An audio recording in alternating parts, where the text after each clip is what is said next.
Kung wala nang ganap ang pagmamahal, ay di na kailangan pang dalawang puso'y magkasama.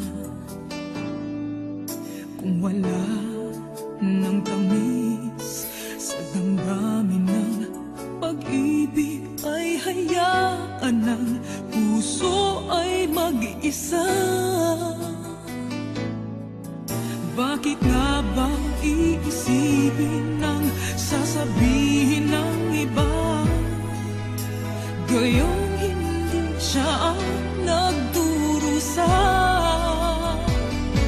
May bukas bang naghihintay sa pag-ibig na kapwa kay lamig, kapag wala na ang lambing na dati nag-aanap sa init? Kapag ang puso ay napagod na, wala na ang pananabik, hindi ba't mabuting magkawalay? Puso sa iba'y dapat ialay, pagkat wala ng pag-ibig na naghihintay.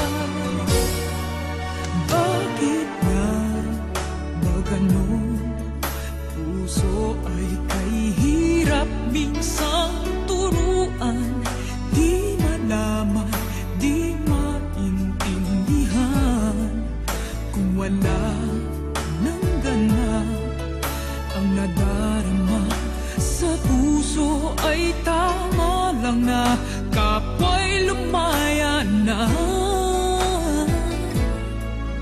Bakit nga ba iisipin ng sasabihin ng iba, gayong hindi siya ang nagdurusa?